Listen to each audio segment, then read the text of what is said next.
Oh, we're back. And we're working on the Articat again. So we're going to finish up the rest of this. We figured out why it's got no spark. I did put a new battery in it. Because once again, duped by my own ignorance, I totally forgot most power sports batteries are dry. So I had to buy a battery charger the other night. But I'm going to get that old one out of there, put the new one in, and see what happens. Because it needs one.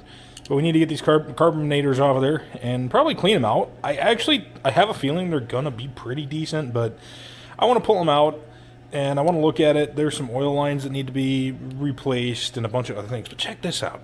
Hold on here. I still actually need to get a polisher so I can do the rest of this and make this thing noise. Oh no, my pen. Ugh.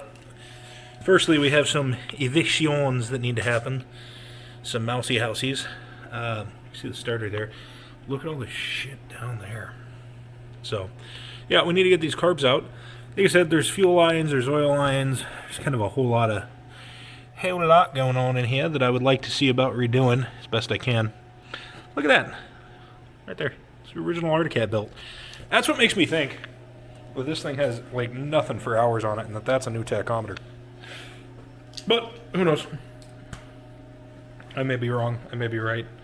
You know, also, too, you can see in here on the shivs, there's very little wear.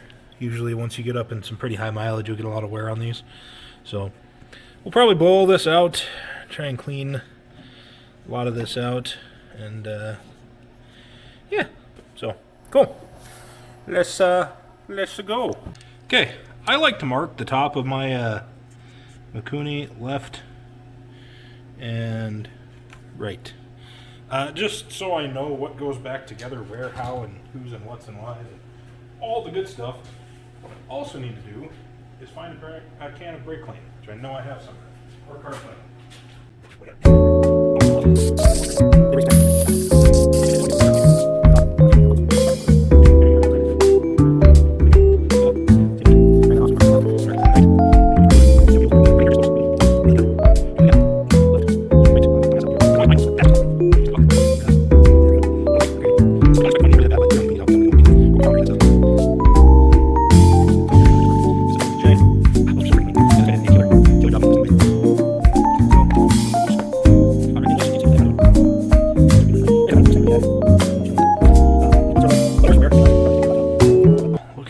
So clean. I don't think you guys can actually see how clean those look, but yeah, look at that. Look at that. Just look how clean those are. No Mauska houses there. So, all right. Easy enough. And then the chokes should be 12.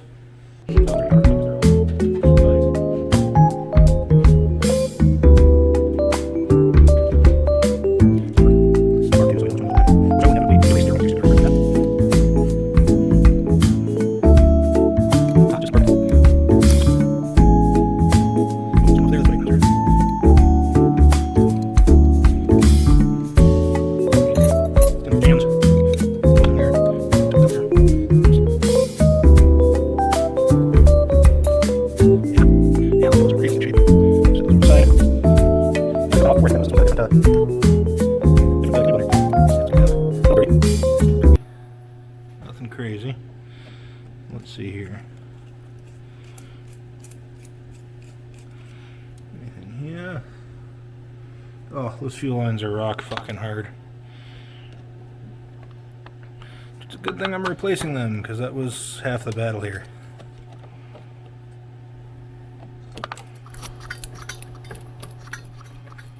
Oh, those poor boots. They just sound old. Which, unfortunately, that's what you're gonna get when stuff has been sitting for so long.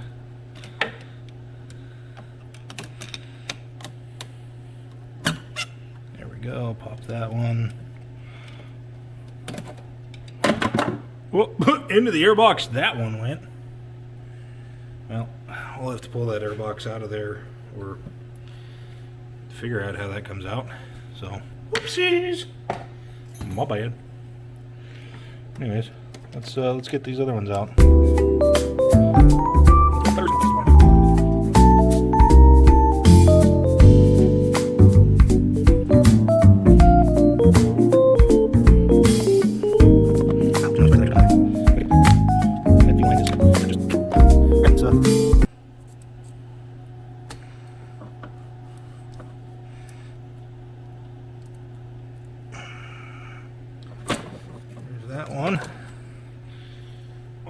imitator out of there. Yeah. Not bad, not bad. And let's, yeah.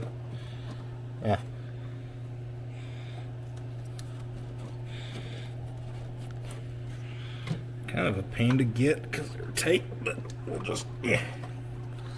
Yeah. Come on. Go. Yeah, those fuel lines are just gonzo. Wow. Connection day.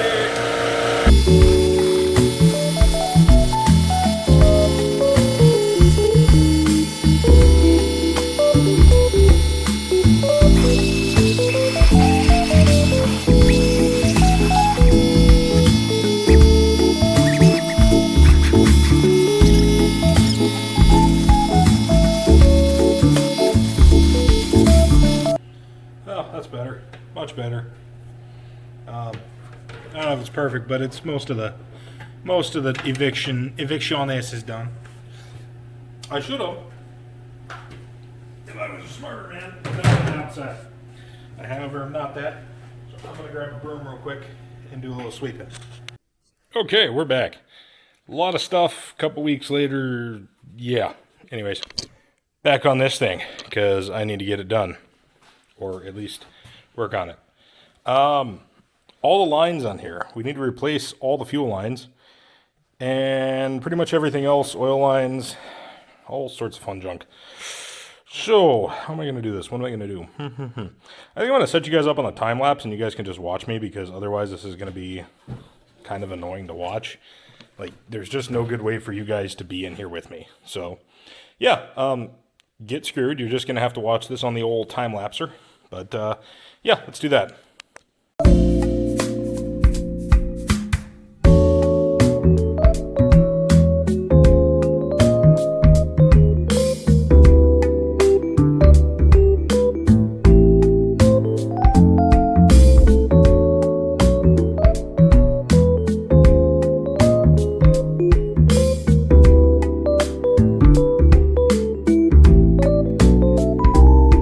Okay, so everything should be back together now. God, I hope this camera holds out long enough. Let's spray a little bit in there. See if we can get her to.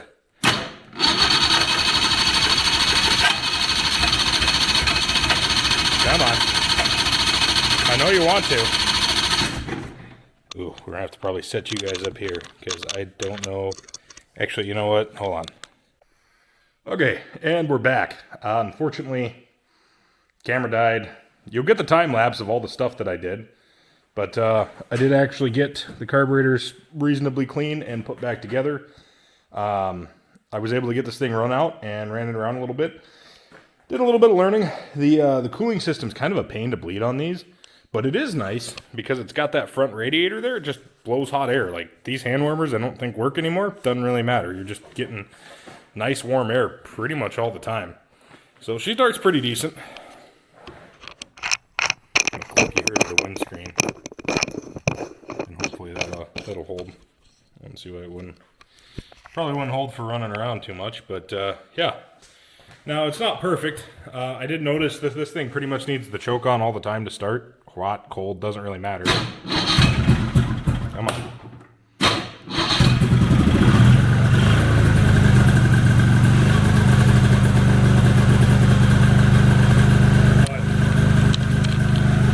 She starts right up. Temperature gauge works. Tachometer works pretty good. So, yeah, I'm really happy with this thing for 350 bucks, man. What a nice sled. Headlight works. Oh, kind of frozen there. But headlight works really good. What a sweet little rig, and she rides around great. I'd go ride it, but it's dark outside right now. And I don't really feel like riding it around. It needs to get polished, and that's going to be the next part of this video. Okay, so this has had a little bit of time to melt off. The seat's still got some ice on it because the garage is still cold. But yeah, you can definitely see. So I did start to polish this one side.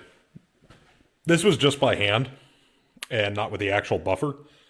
So we're going to hit this with some actual polish and an actual buffer and see if we can bring this back to life.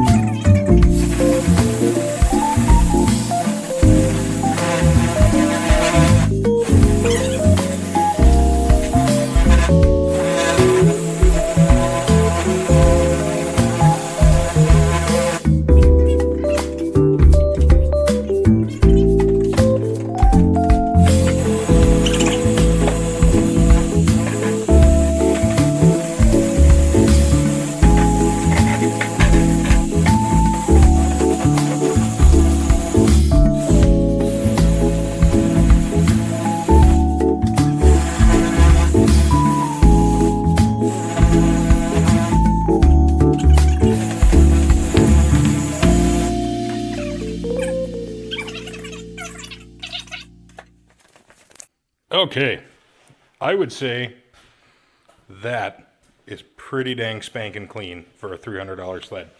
Now, it might be hard to tell, but I used a torch to heat these up because these were totally faded. I couldn't get too close without messing up. You know, I don't want to hurt the leather on this thing because the seat covers really. Actually, this is the original because it's got the Pantera and the caution. But this seat's in such good condition, I just didn't want to mess with it. So I'm like, yeah, you know, if I get close enough. This would pass in a Survivor, but gosh dang, this thing is just a cherry sweetheart. And with that, boys and girls, this 1987 Pantera is done. Ish. Good enough for who it's for. And now we're off to chetek, to Winterfest, specifically for the vintage ride. Now most of what you're going to see coming up here in just a second are clips that I've gathered mainly off my phone because I was too stupid to bring my action camera. I'm riding my John Deere, and my buddy right here, this is John Baggs, he'll be riding the Pantera. Everything worked great. I couldn't ask for a better day, better group of riders, better group of people. Junkyard Digs hosted this, along with chetek, the Snow Flyers, the local club. They do a great job. If you ever want a really fun snowmobile event, you can never really go wrong with Winterfest and chetek. So please enjoy this little bit of riding, a little bit of clips from what I did gather off my phone. And I hope to see you guys next year. It was a great blast, and I hope you guys enjoyed the video. So thanks again for watching. If you like this kind of content that I do, like, subscribe, whatever. It's all fun. Snowmobiles are a blast. Till next time.